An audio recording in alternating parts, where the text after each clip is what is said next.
नमस्कार, बहुत स्वागत आपका हिंदी खबर में। मैं हूं आपके साथ सुनील सिंह पौरुष और आप देख रहे हैं news room live. News room live में सबसे पहले बड़ी खबर का रुख करेंगे। बड़ी खबर आपको बता दें, क्या दुनिया तीसरे विश्व युद्ध की दहलीज पार कर चुकी है? ये सवाल इसलिए भी है क्योंकि पिछले कुछ घंटों में मध्य पूर्व यानी कि मिडिल ईस्ट में यहाँ का जो नक्शा है वो बारूद के धुएं से भर गया है।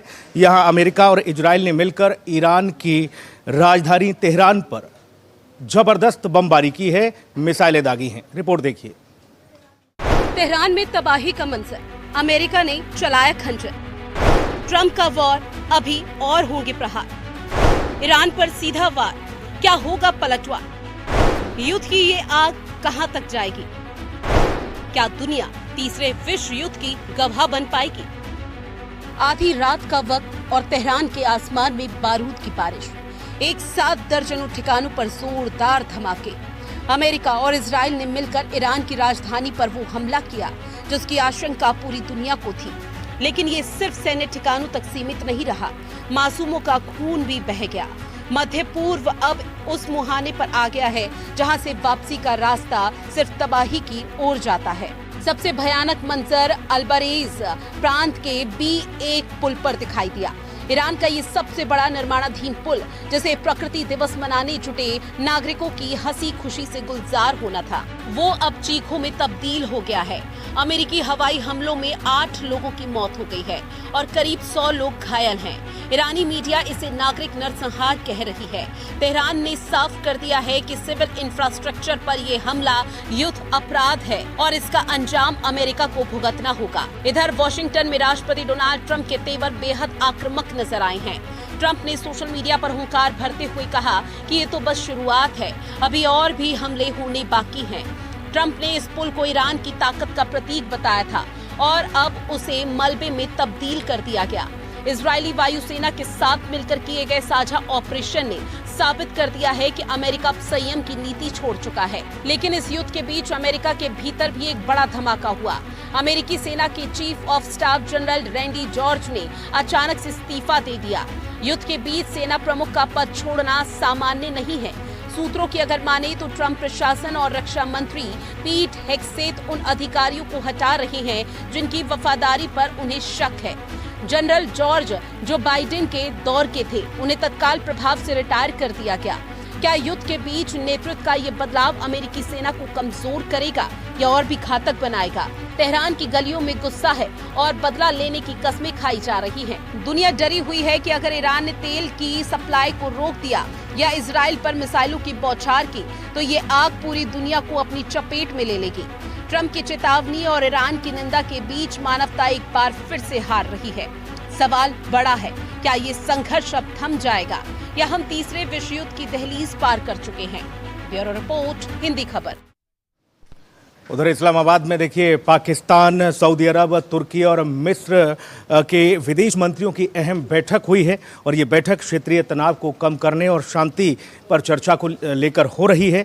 बैठक का मुख्य उद्देश्य ईरान, इजराइल और अमेरिका के बीच छिड़ी इस जंग में किसी तरह से शांति बहाल करके यहाँ पर इस जंग को खत्म कराना है। पाकिस्तान इसमें बिचौलिए की भूमिका निभा रहा है। पाकिस्तान बनेगा शांति दूत, रोकेगा मिडिल ईस्ट का युद्ध। मिस्र, तुर्की और सऊदी तक बात, शहबाज देंगे पेजेशकियान का साथ। ट्रंप का 15 शर्तों वाला सीज़फायर, खलीफा बनेगा फ्लावर या फायर। मिडिल ईस्ट में जारी तनाव के बीच इस्लामाबाद में एक अहम कूटनीतिक बैठक हुई। इसमें मिस्र, तुर्की और सऊदी अरब के विदेश मंत्रियों ने पाकिस्तान के विदेश मंत्री इशाक डार के साथ खाड़ी क्षेत्र में तनाव कम करने के मुद्दे पर चर्चा की। ये बैठक ऐसे समय में हुई है जब अमेरिका और इजराइल के साथ ईरान का संघर्ष दूसरे महीने में प्रवेश कर चुका है। बैठक से पहले चारों नेताओं ने एक साथ समूह फोटो भी खिंचवाई। बैठक में मिस्र के विदेश मंत्री बद्र अब्देल अत्ती, तुर्की के हाकान फिदान और सऊदी अरब के फैसल बिन फरहान ने हिस्सा लिया। पाकिस्तान के विदेश मंत्री इशाक डार ने एक्स पर मीटिंग की एक तस्वीर साझा की। तस्वीर के साथ उन्होंने लिखा, मुझे अपने प्यारे भाइयों सऊदी अरब, तुर्की और मिस्र के विदेश मंत्रियों का इस्लामाबाद में स्वागत करते हुए अत्यंत खुशी हो रही है। इस महत्वपूर्ण अवसर पर उनकी उपस्थिति के लिए मैं उनका आभारी हूँ। हमारी बातचीत के दूसरे दौर के लिए ये हमारे भाईचारे के संबंधों को दिखाता है। हमारी स्पष्ट और रचनात्मक चर्चाएं बदलती क्षेत्रीय परिस्थितियों और शांति एवं स्थिरता को बढ़ावा देने पर केंद्रित हैं। साथ ही हम विभिन्न क्षेत्रों में अपनी साझेदारी को सुदृढ़ करने और सहयोग को और अधिक गहरा बनाने पर भी बल दे रहे हैं। पाकिस्तान इस पूरे संकट में संभावित मध्यस्थ के तौर पर उभर रहा है। बीच में आ गया, मुझे लगता है अमेरिका ने उसको बोला आने के लिए। पाकिस्तान के रिश्ते अमेरिका के साथ अच्छे हो गए हैं, क्योंकि जो भी ट्रंप कहते हैं, प्रेसिडेंट ट्रंप कहते हैं, वो उसको मानने के लिए तैयार है।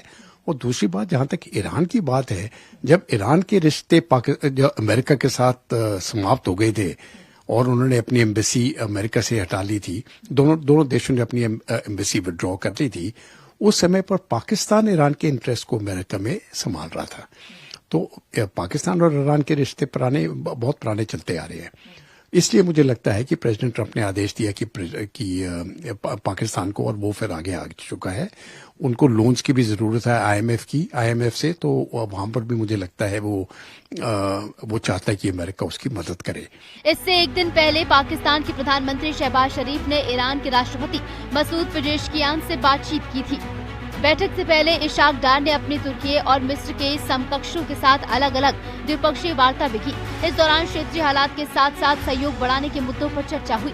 सूत्रों के मुताबिक सैन्य स्तर पर भी संपर्क जारी है। पाकिस्तान के सेना प्रमुख आसिम मुनीर अमेरिकी उपराष्ट्रपति जेडी वेंस के साथ लगातार संपर्क में है। तो वहीं अमेरिका ने हाल ही में ईरान को 15 सूत्रीय युद्ध विराम प्रस्ताव दिया था, जिसमें जलमार्ग खोलने और ईरान के परमाणु कार्यक्रम पर रोक लगाने जैसी शर्तें शामिल थी। हालांकि ईरान ने इस प्रस्ताव को खारिज करते हुए अपने सुझाव पेश किए हैं। इस बैठक को क्षेत्र में बढ़ते तनाव के बीच शांति की दिशा में एक महत्वपूर्ण पहल के तौर पर देखा जा रहा है। लेकिन इसके ऊपर जो क्या उस मीडिएशन के साथ ये समझौता आने वाला है, ये आगे वाले दिनों में देखना पड़ेगा। मेरी अपनी सोच विचार से इस समय पर हालत ये है कि अमेरिका भी चाहता है कि ये युद्ध बंद हो जाए और ईरान भी चाहता है कि बंद हो जाए, लेकिन दोनों को कोई फेस सेविंग फॉर्मूला चाहिए।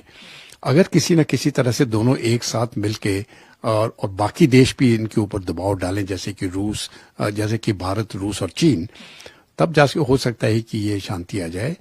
ये एक पहला कदम है। पाकिस्तान इस प्रकार से बीच में आ चुका है, मुझे लगता है उसको बताया गया है बीच में आने के लिए। ये सिर्फ शुरुआत है।